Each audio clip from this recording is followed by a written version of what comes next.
merci de nous rejoindre pour ce webinaire sur les nouveaux engins de déplacement motorisé. Donc, le webinaire est prévu pour une durée d'1 heure environ. Nous aurons 45 minutes de présentation jeu, avec 15 minutes à la fin qui seront dédiées à vos questions. Donc, pour vos questions que vous pourrez poser à la fin de ce webinaire, vous utiliserez la fenêtre QR. Il y a un bouton QR parce que la fenêtre discussion est désactivée.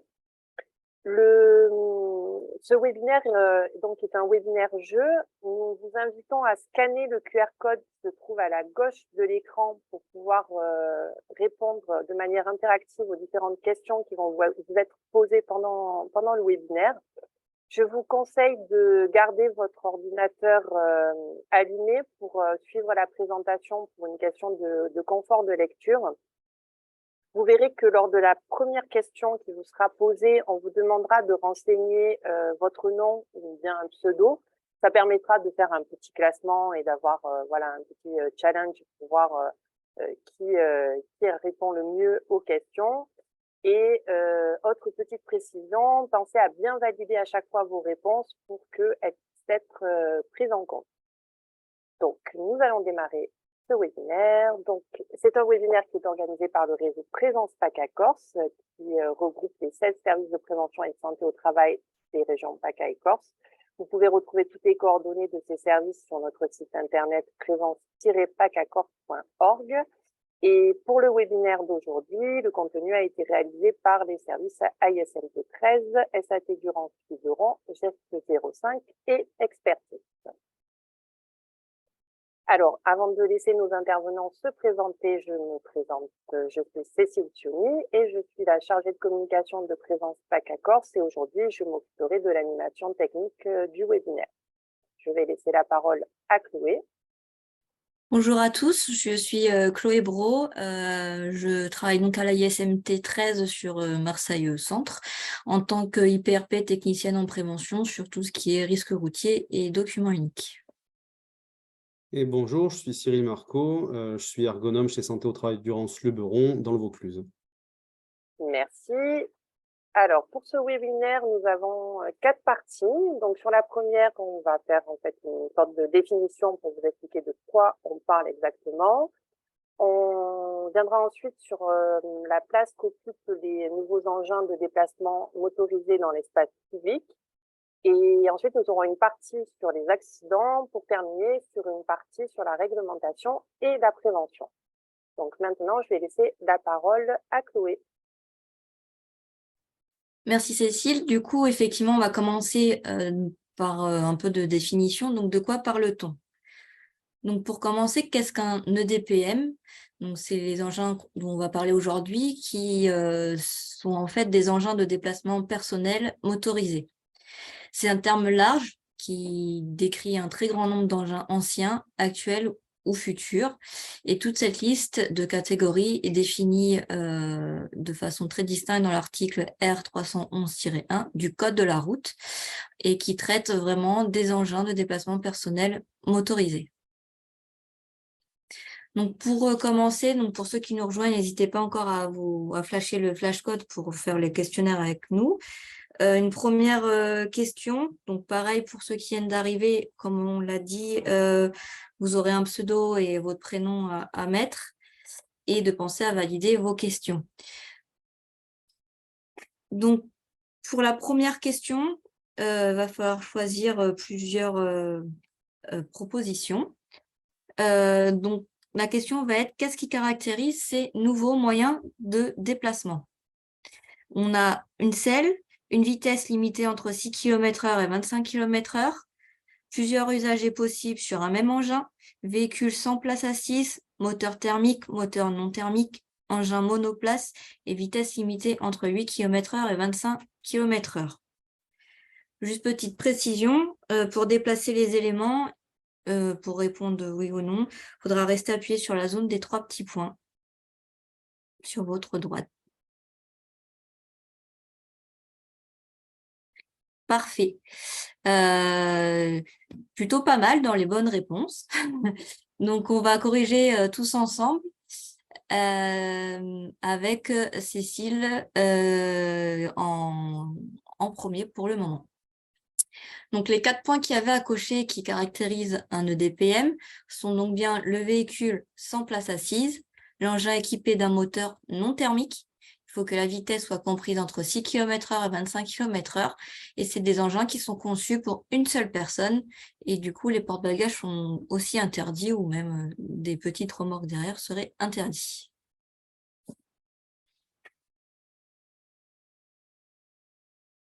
On enchaîne du coup avec une deuxième question.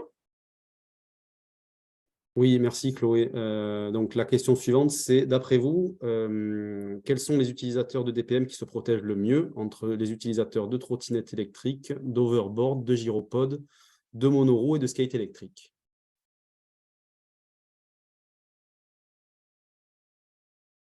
Ah, on a des bonnes réponses. Donc c'est effectivement les utilisateurs de gyropodes qui se protègent le mieux. Et on a un peu de concurrence du coup maintenant. C'est chouette. Alors, sur la diapositive suivante, donc, nous vous avons synthétisé le port des équipements de sécurité relatifs à la conduite d'un EDPM. Alors, je précise qu'un free floater, c'est un utilisateur de DPM en libre service, puisque c'est indiqué. On peut notamment voir sur cette diapositive que les propriétaires de DPM sont presque 10 fois plus nombreux que les free floaters à porter un casque. Les propriétaires sont également plus de 4 fois plus nombreux à porter un équipement réfléchissant, comme un gilet par exemple. Et enfin, ils sont plus de 5 fois plus nombreux à porter d'autres accessoires de protection, comme des gants. Merci Cyril. Du coup, on va reprendre sur ces engins pour savoir quelle place ils ont dans l'espace public, donc que ça soit en circulation en milieu urbain ou bien interurbain.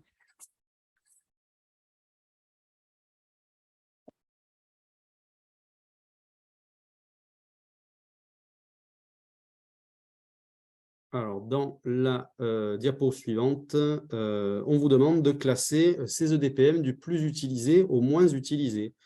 Il y a donc la trottinette électrique, le monoroue, le gyropode, overboard et skate électrique. Donc, c'est là je me permets de reprendre la parole pour déplacer les éléments. Vous avez des petits points qui se trouvent sur la droite à chaque fois. En fait, il faut appuyé sur ces 3 petits points. Ça vous permet de faire glisser les éléments. Merci, Cécile.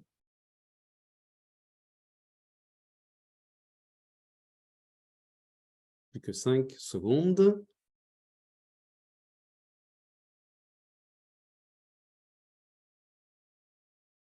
Et voilà le bon classement. Donc, en priorité, donc les trottinettes électriques sont les plus utilisées. Je vais développer dans la diapositive suivante. C'est toujours serré.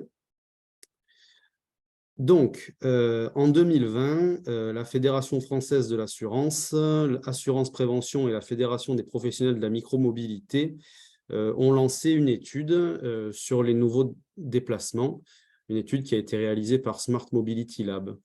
Et cette étude, elle recueillait la vision des utilisateurs de DPM, mais aussi celle des autres usagers qui partagent l'espace public sur ces nouvelles mobilités. Donc, on les interrogeait avant et après le premier confinement. Donc, cette étude, elle a révélé que les EDPM occupent une place désormais non négligeable parmi les modes de transport urbain et périurbain. 22% des personnes interrogées disaient avoir utilisé au moins une fois un EDPM et 11% se déclaraient utilisateurs réguliers. Utilisateurs réguliers, on entend au moins une fois par mois.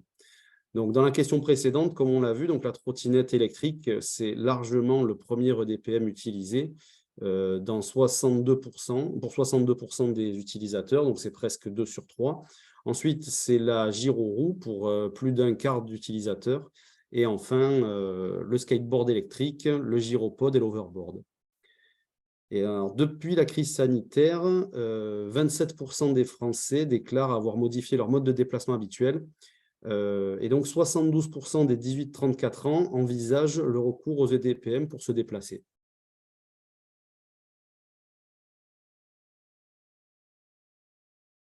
Nous allons du coup passer maintenant à la troisième partie sur l'accidentologie, les facteurs de risque et les différentes blessures.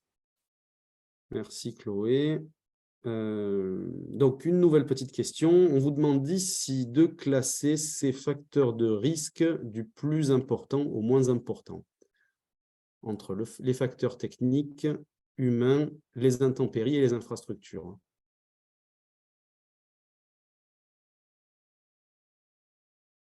Et je reprends juste la parole pour vous rappeler de bien, une fois que vous avez fait votre classement, de bien appuyer sur le bouton soumettre pour valider enfin, vos réponses.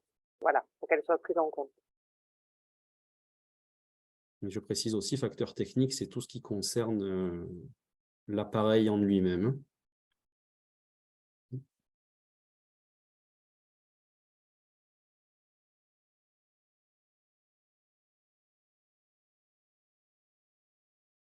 Et voilà, donc voilà le bon classement. Donc, en premier, le facteur humain, ensuite les infrastructures, les intempéries et en dernier, les facteurs techniques.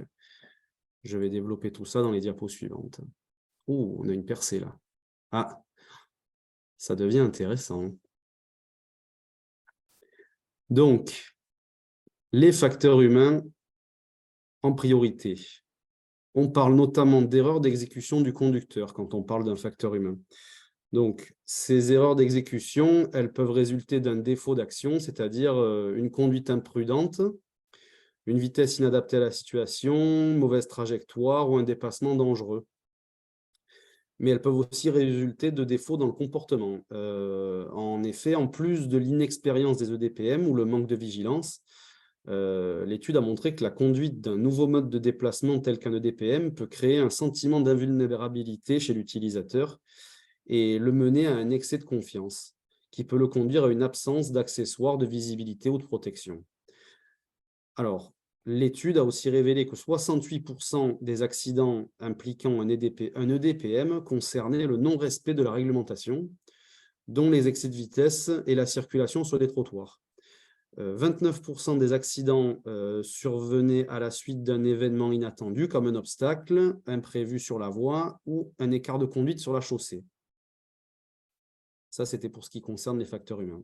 Concernant les infrastructures, pour ça, on fait notamment allusion au déficit de pistes cyclables, aux revêtements et aux équipements inadaptés ou à la dégradation des espaces de circulation dans le temps, ainsi qu'aux obstructions naturelles telles que les nids de poules, les gravillons, les feuilles mortes et la signalétique déficiente. En troisième facteur de risque, donc, nous avions les conditions météo défavorables. Il faut savoir qu'elles augmentent considérablement les risques d'accident. Les utilisateurs de l'ensemble des EDPM sont fortement exposés aux aléas climatiques.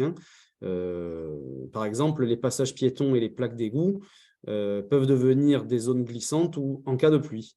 Les rafales de vent impactent fortement les trajectoires. Les intempéries doivent donc être considérées comme un facteur dissuasif de l'usage des EDPM. Et en fait, enfin, la dernière catégorie de risques sont les risques liés aux incidents techniques sur le véhicule. Donc, il est important de prendre en considération la dimension accidentogène de certaines défaillances techniques sur les freins, les roues, ce qui peut se passer en cas de décrochage ou de rupture de guidon de trottinette. Il faut ainsi veiller à ce que l'engin dispose de tous les éléments requis pour circuler en toute conformité avec le code de la route. Et enfin, il est important de vérifier régulièrement l'état des freins, des pneus, puisque des freins usés, en cas d'usure trop importante des freins, le freinage perd en efficacité, notamment aussi en cas de pluie, et des pneus lisses entraîneront une moins bonne adhérence au sol. Ça vaut également pour les feux. S'ils sont hors d'usage, le véhicule sera beaucoup moins visible. Merci Cyril. On va continuer sur les lieux d'accident les plus fréquents. Donc, il va y avoir une nouvelle question où on va vous demander de classer les lieux d'accident les plus fréquents au moins fréquents.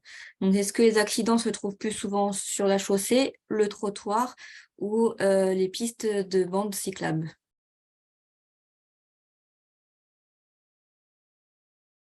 Donc, toujours le même principe, faire glisser par les 3 petits points et penser à valider.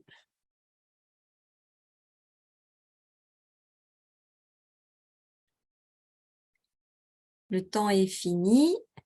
Donc, les bonnes réponses, c'était la chaussée, le trottoir, puis les pistes cyclables. bien, ça varie encore, c'est bien, la concurrence.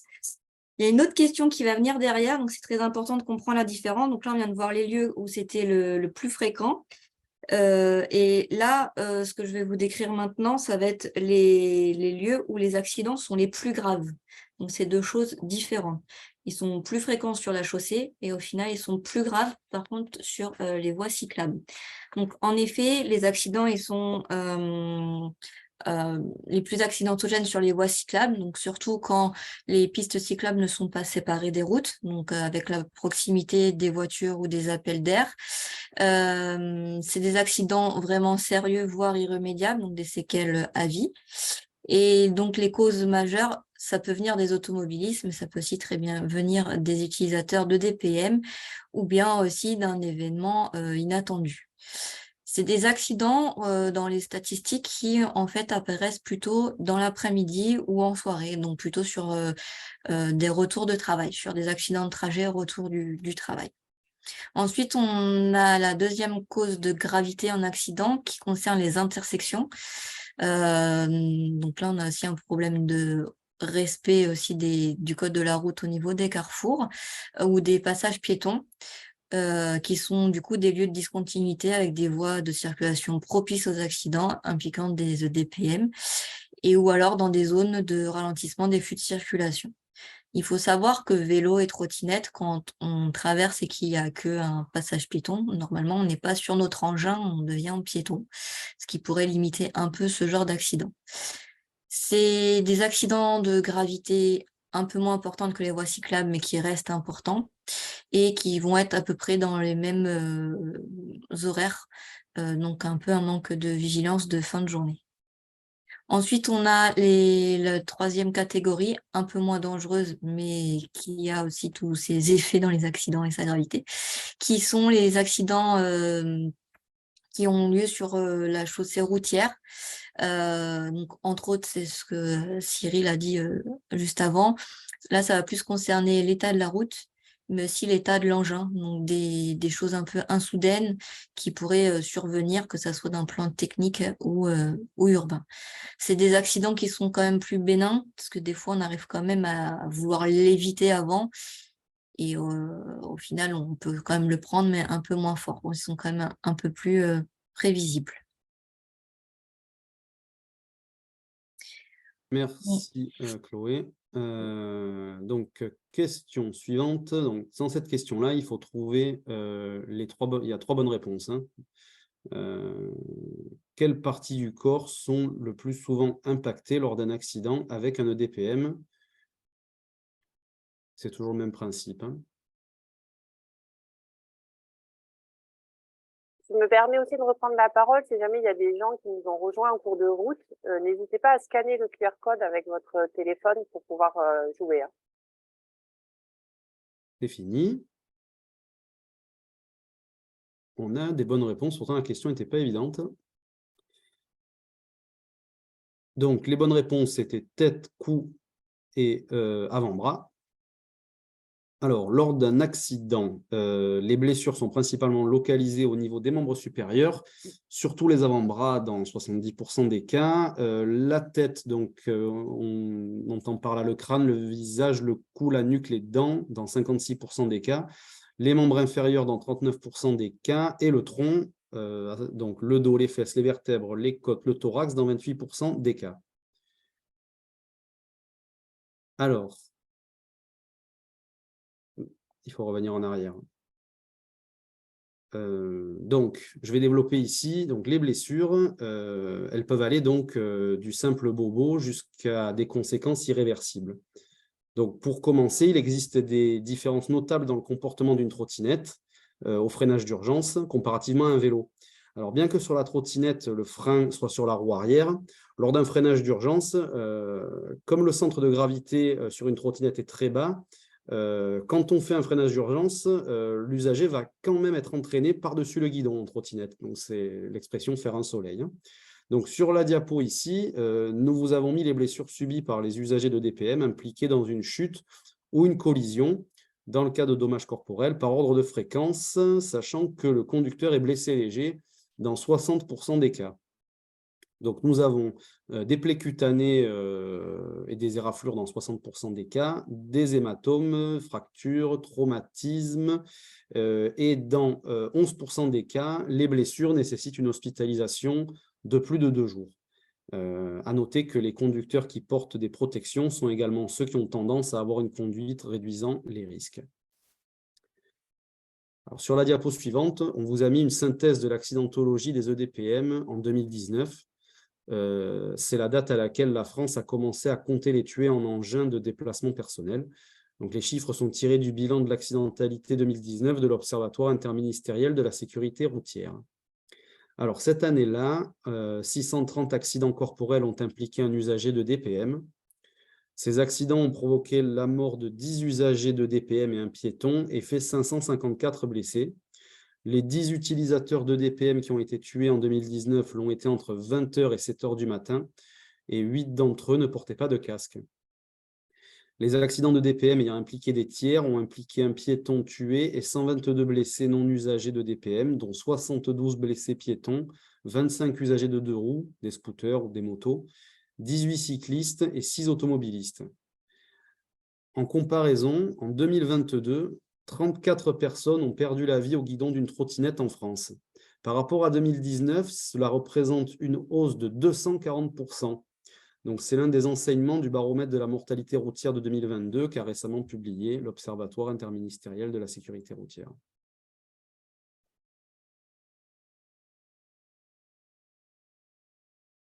Je te laisse prendre la suite, Chloé.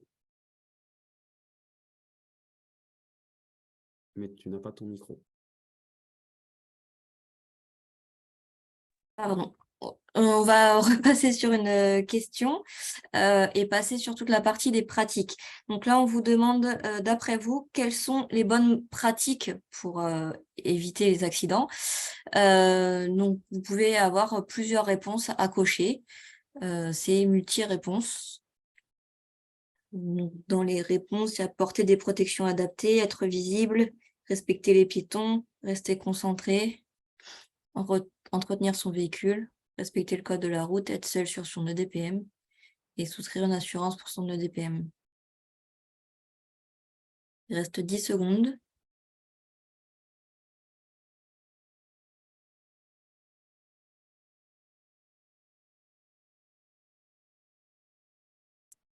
Donc, toutes les réponses étaient bonnes. C'est pas trop mal.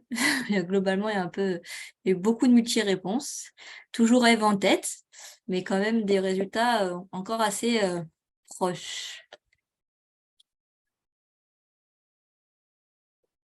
Donc, au niveau des bonnes pratiques, il y a effectivement de bien porter des protections adaptées.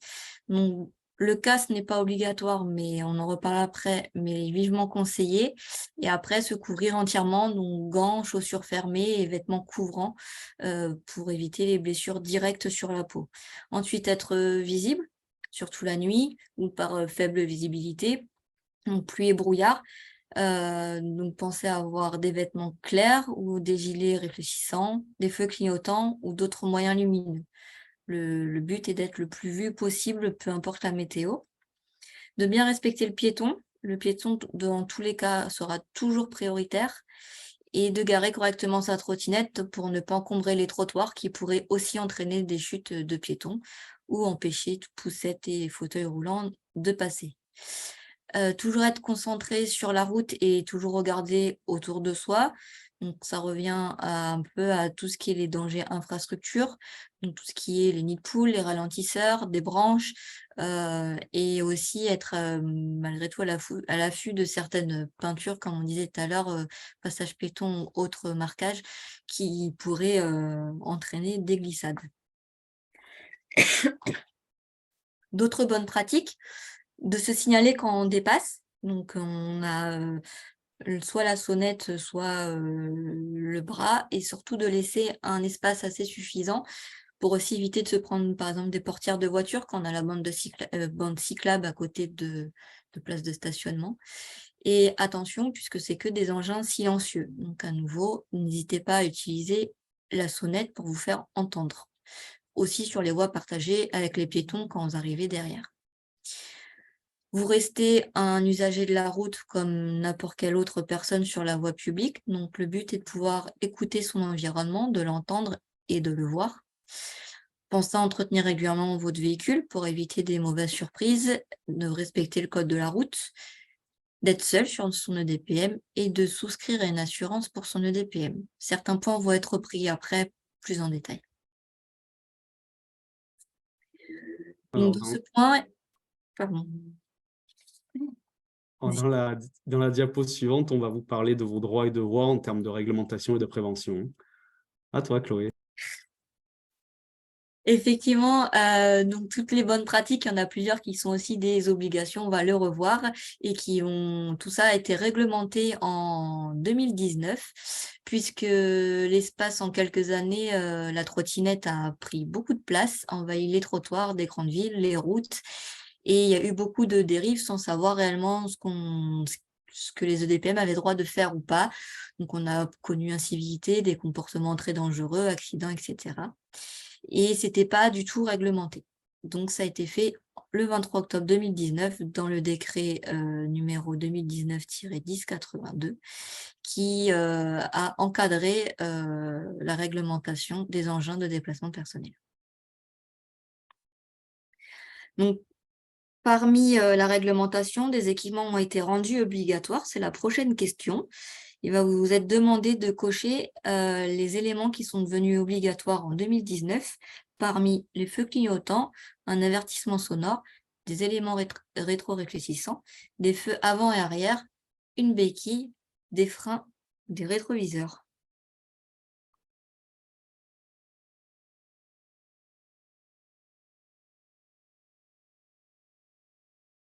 5 secondes.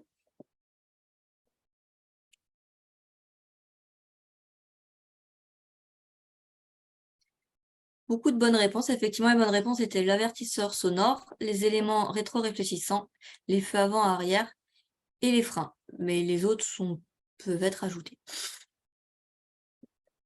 Ça bouge encore, hein, c'est pas fixe, mais Ève reste en tête. Donc, ce qui a été obligatoire jusqu'à là, c'est que les EDPM doivent avoir des feux de position avant et arrière, sachant que le feu arrière doit avoir un aspect plutôt clignotant au moment du freinage. Le dispositif rétro-réfléchissant sur les côtés de la trottinette, donc tout ce qui est les catadioptres, en autocollant.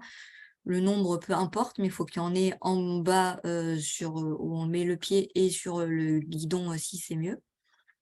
Un système de freinage manuel et plus du tout de freinage au pied comme on pouvait connaître avec les trottinettes non électriques. Et l'avertissement sonore est obligatoire. Petit aparté, en vélo aussi, mais peu de gens le sachent, mais c'est un équipement obligatoire. Ensuite, d'autres règles, dont le casque. Le casque n'est pas obligatoire. Il est obligatoire comme en vélo pour les moins de 12 ans, mais comme vous pouvez le voir sur cette image, les véhicules, en tout cas jusqu'à l'heure d'aujourd'hui, ne peuvent pas être conduits par des enfants de moins de 12 ans. Donc concrètement, le casque n'est pas obligatoire, mais il est très, très, très fortement recommandé puisque comme on l'a vu, on peut faire des chutes par l'avant et taper la tête. Comme en vélo, le casque est C'est pas grave, Cécile, laisse. Je prendrai la suite. On va passer sur la trottinette et l'assurance. Est-ce que je suis obligée d'assurer ma trottinette avec une responsabilité civile ou non?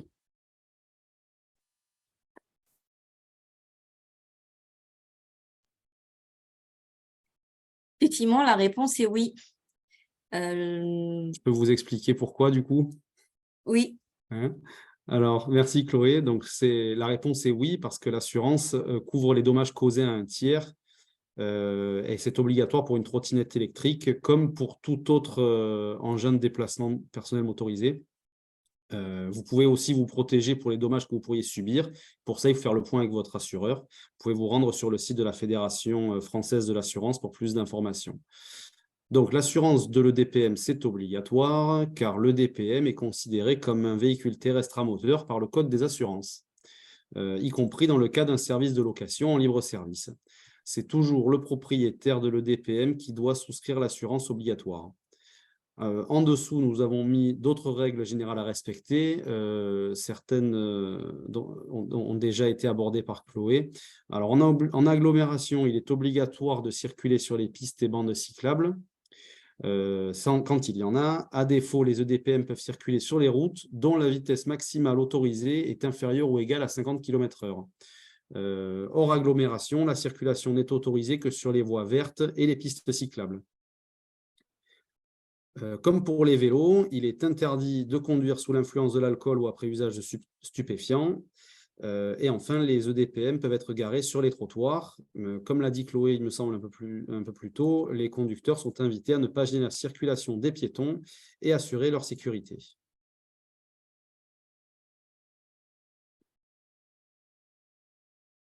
On va passer à tout ce qui est aussi sanction amende. Donc, une nouvelle question. De combien est l'amende si vous circulez sur un trottoir sans y être autorisé ou si vous débridez l'engin? 35 €, 135 €, 1 250 € ou 1500, ou 1 500 €.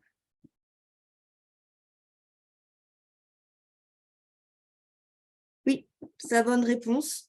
C'est bien 135 €.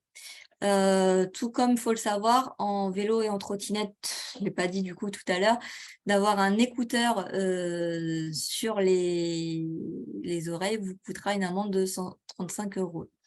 Bravo à Aude qui remporte notre challenge question de très proche avec Christelle à 402, à 3 points d'écart. Les 4 premiers étaient un petit mouchoir de poche quand même. Bravo à tous. Donc, au niveau des sanctions, il faut savoir qu'il en existe plusieurs. Donc, si vous ne respectez pas les règles de circulation ou si vous transportez un autre passager, vous restez à 35 € d'amende. Si vous circulez sur un trottoir sans en avoir l'autorisation ou que vous avez débridé votre engin, vous êtes à 135 € d'amende. Si par contre vous roulez avec un engin qui a une vitesse au-dessus de 25 km/h, vous avez 1 500 € d'amende et puis vous pouvez, le constructeur peut aussi être condamnable. La nuit et le jour, lorsque la visibilité est insuffisante et que vous ne portez pas votre gilet rétro-réfléchissant, l'amende peut monter à 35 € aussi. Et si vous tractez ou si vous poussez quelque chose, que vous le faites remorquer, on est aussi sur une amende de 35 €. On ne l'a juste pas abordé, je vais le faire après les panneaux. Je vais passer sur les panneaux. Globalement, la trottinette va avoir la même signalétique que les vélos, même s'il commence à y avoir quelques dessins de trottinettes sur les panneaux, mais c'est pas encore une généralité. Donc, les trottinettes doivent respecter le panneau des vélos. Donc, pour rappel, on a le premier, l'interdiction aux vélos de circuler sur certaines voies, entre autres sur les voies de bus dans les grandes villes. En deuxième lieu, on peut voir la bande ou piste cyclable conseillée, donc le petit carré avec début et fin, à la fin barré. Bande cyclable obligatoire qui va être en rond avec un vélo. Les voies de bus où les vélos sont autorisés, où il y aura bus obligatoire avec le petit dessin vélo en dessous. Ensuite, Cyril vous a dit qu'on pouvait circuler que jusqu'à des voies autorisées à 50 km/h. Donc, c'est plutôt en agglomération. Pour tout ce qui est hors agglomération, vous n'avez pas le droit de circuler sur les routes à 70 ou 90. Vous avez seulement le droit de rouler sur les accès qui sont aménagés pour, donc soit les voies vertes, soit vraiment les pistes cyclables très matérialisées et séparées entièrement de la route. Donc, comme l'indique le panneau en bas à gauche.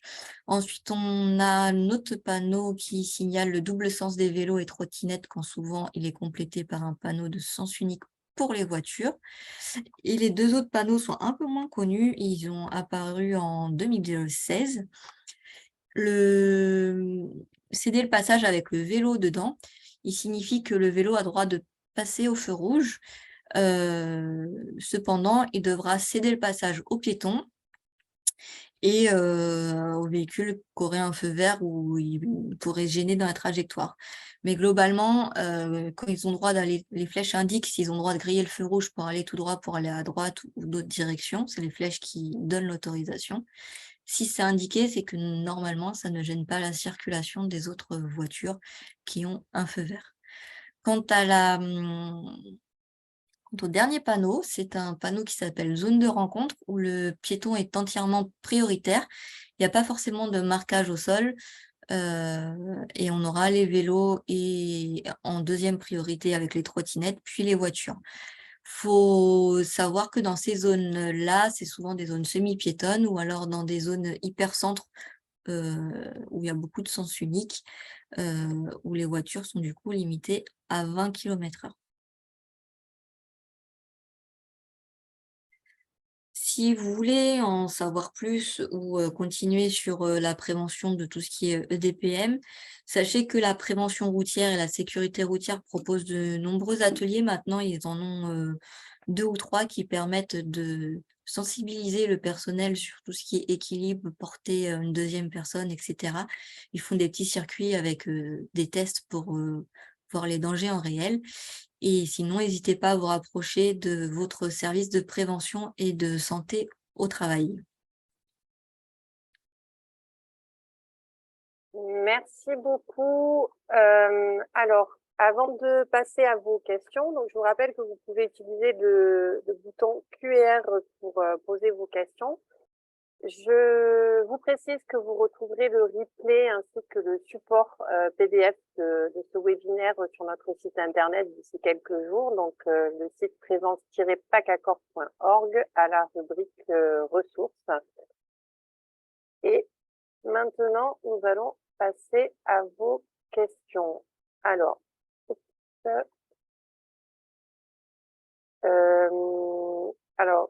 une question peut-être sur l'âge de 12 ans. Donc Chloé, est-ce que l'âge pour conduire un EDPM, donc tout à l'heure tu disais que en dessous de 12 ans on pouvait pas, c'est pas possible de conduire un EDPM. Est-ce que donc ça va évoluer? Oui, on n'a pas encore la date, mais c'est en cours de vote. Du coup, la question du casque a été reposée. Ils n'ont toujours pas décidé de le mettre obligatoire. Mais par contre, ils ont décidé de remonter l'âge d'utilisation de la trottinette à 14 ans. Donc, normalement, ça doit être effectif pour au moins 2024, si ce n'est pas fin d'année 2023. Il n'y a pas de date précise, mais c'est dans ce qui a été voté malgré tout cette année. D'accord, ok. On a également une question alors sur le port du casque, donc qui n'est pas obligatoire mais fortement recommandé. Notre participant qui demande pourquoi est-ce qu'il y a autant de réticence à rendre le port du casque obligatoire. Je suis pas sûre qu'on ait la réponse, mais en tout Après, cas. oui, c'est plus personnel, je pense. Ça va dépendre. Moi, je dirais qu'il y a aussi un peu tout ce qui est aussi à tout ce qui est les trottinettes en location, où ils auront du mal à l'imposer. Je pense qu'il y a aussi un peu encore des questions politiques. Après, d'un avis, je pense qu'on est tous les trois d'accord pour dire que dans tous les cas, il est très fortement recommandé, s'il n'est pas obligatoire. Mais il n'y a pas de réponse toute faite, après, c'est les autorités. Ça a été remis sur le tapis, mais ça n'a pas été voté pour les prochaines lois 2024, malheureusement. Oui, ce qu'on retiendra, c'est que c'est fortement recommandé. Oui. Voilà, au vu des chiffres qu'on a pu présenter, voilà. Une précision peut-être alors sur les vélos à assistance électrique, est-ce qu'ils font partie, oui ou non, des EDPM? Non, non, non, ils font pas partie des EDPM, ils sont à part. Et même au niveau de l'assurance, ils sont à part. Eux, ils ne sont pas obligés d'avoir une assurance spécifique. Ils sont cependant obligés d'être déclarés au niveau de l'assurance habitation par rapport au système électrique, mais c'est que une déclaration d'objet, mais pas une déclaration d'assurance. Et du coup, ils ne font pas partie des EDPM puisqu'on a quand même un porte-bagages et qu'on est assis sur le vélo et non pas debout, qui était une des règles des EDPM. On a une question sur les amendes. Alors peut-être, je vais peut-être revenir sur la slide avec la liste des différentes amendes. En fait, il y a une incompréhension sur l'amende entre un engin débridé, donc une amende à 135 € et une amende de 1 500 € pour les EDPM qui dépassent les 25 km/h. Alors, en fait, la vraie qu'il faut plus retenir, c'est celle à 1 500 € qui dépasse au niveau de la fabrication, puisque ce qu'on entend par dépasser 25 km/h, même si la trottinette elle est bridée, il se peut que dans une descente ou autre, on soit à 25, 30 ou 35 km/h. Mais c'est plus dans cet ordre-là que de dire qu'on a dépassé. C'est plus là la différence. C'est juste de ne pas respecter les règles de circulation tout court. Que vraiment le débridé, là, on passe à plus cher. Et après, il y a une différence aussi entre débrider soi-même et débrider par la construction. Si c'est déjà vendu par le constructeur, ça veut dire qu'on a acheté en état de cause aussi. C'est la grosse différence. Je ne sais pas si c'est plus clair. Oui, je pense. En tout cas, pour moi, ça l'est. Oui, apparemment, c'est plus clair. Alors, on a une question assez longue.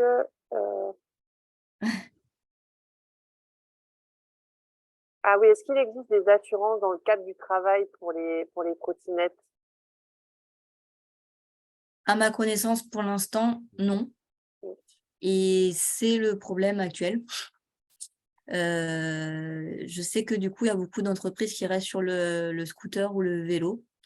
La trottinette n'est pas encore prise en charge en professionnel. Après, pour vous renseigner, vous pouvez appeler malgré tout plusieurs mutuelles, ou peut-être certaines vont le développer.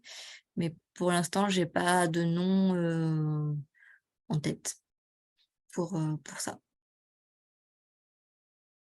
Des sujets sur lesquels les assureurs travaillent aussi. Hein. Je reviens sur la question du vélo, assistance électrique. Oui, il faut pondérer notre réponse puisque le vélo électrique n'est pas considéré comme un EDPM puisque c'est une assistance.